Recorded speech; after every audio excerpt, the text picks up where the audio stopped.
Welcome to the Midlands Climate Conversations. I'm your host, Tariroleti Maderera, and today we're going to be talking about climate change and food systems. I have a very illustrious guest today. His name is Tinashe Mazanambombe, and he's from Integrated Farming Solutions. Welcome to the show. Welcome, Tariro. Thank you so much for having me here. That's lovely to have you here. So, why are you here today? What are you doing? What are you about? Okay, Tinashe is an agropreneur, whereby we are looking at trying to come up with cost-effective solutions for food security in our communities. Okay, that term agropreneur, what does it really entail? What is it about? Okay, basically when you look at agripreneurship, we're just looking at enterprising in agriculture, because if we look at the olden days, agriculture was considered a retirement package for the retirees, but now we are saying agriculture should now be a thing for the youth. Okay, so it's more about bringing agriculture to the youth. So how do you do that? How do you bring agriculture to the young people? Okay, thank you so much. Bringing agriculture to young people, we come up with innovative solutions, because we believe the young people or the young generation are the ones who are well vested in technology and innovation. So bringing them into agriculture brings in the value that is much needed. So what exactly are you doing in the climate space? Okay, we are doing oyster mushroom, whereby we're looking at harnessing the already existing nature, because looking at mushroom, it's just a fungi which is generally available, or which is readily available. So we are trying to harness that and put it into commercial use, because if we look at a mushroom, in some communities it is just considered a thing of no value. But now we are saying, okay, let's try to commercialize mushrooms so that at least we can have economic value out of it.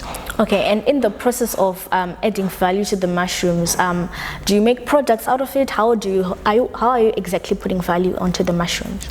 Okay, now because we are still starting, we harvest it as fresh mushroom, we take it to the market, but if we have those rejects, we now dry them up and crush them into powder, so that we now have mushroom powder which can be used for soups, etc. So looking at how we are in Gweru, how are you engaging the community in your project? Okay, as far as community engagement is concerned, we have various trainings that we conduct, both online and physical. Okay. So this coming December, we have a training in Windsor Park, just opposite main entrance for Kmart.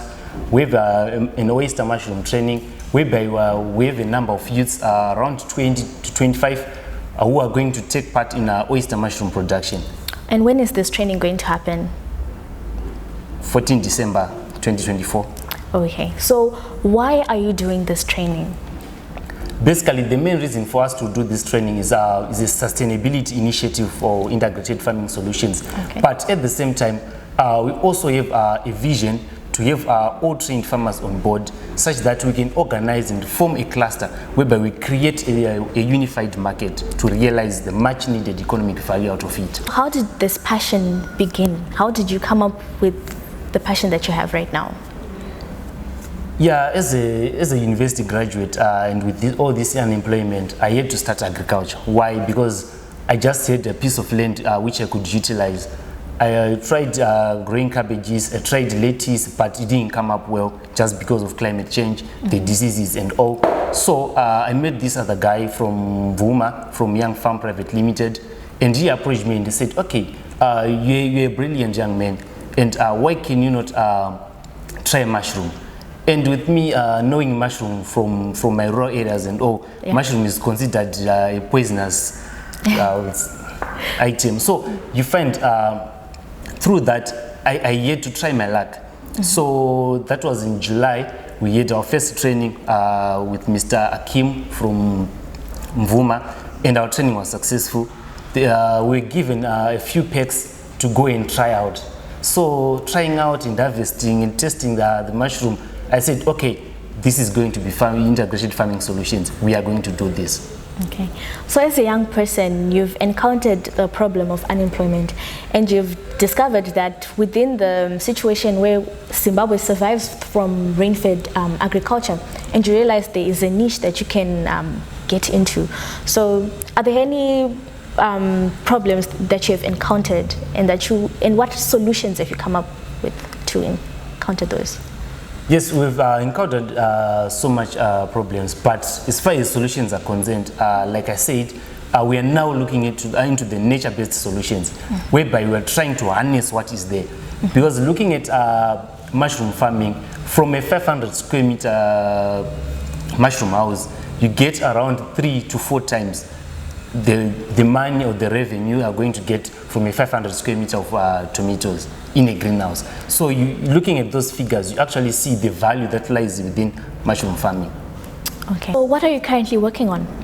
Currently, we are working on creating a mushroom cluster here in Gweru, because as an organization that looks into sustainability, we make follow-ups on all the farmers that we train. So from those farmers that we train, we need to come up with a cluster whereby we pull our resources together, because looking at the youth, we have a challenge of capital. Yes. Why? Because if we go to banks, they always talk about collateral. But I'm just a university graduate. I haven't worked anyway. I don't have anything in my name. So the idea is to come up as a group of youths, pull resources together, and come up with something that we can build and have a common market. As a person who has been working in the agricultural systems, and what do you think about the traditional agricultural systems in Zimbabwe? The traditional agricultural system in Zimbabwe is very fragile. Why? Because it mainly relies on rain-fed agriculture. Now, looking at the varying rainfall patterns, you find that most of the traditional farming areas are now facing food insecurity. Because when you look at food insecurity, we not only look at it at national level, but we look at it from household level to community level. Because there are many variations that are put in place. We may have agriculture thriving in Mashonaland East, but not thriving in Mashonaland West or in Midlands. So looking at all those statistics in a bunch is not going to work. So what we do is we look at food insecurity at household level up to community level. So looking at us here in Midlands, you find that from the sand, the soil that we use, it's sandy soil. Right? Why? Because most of the southern parts of Midlands are mainly for mining. So I find that trying to cultivate crops from there is quite a challenge. And also looking at the rainfall patterns, they are not reliable. There you have it, folks. Young people are an integral part of agricultural systems here in Zimbabwe. They have resounded to the core of climate change, and they are now putting their action first. As we always say, no one knows about it until we talk about it.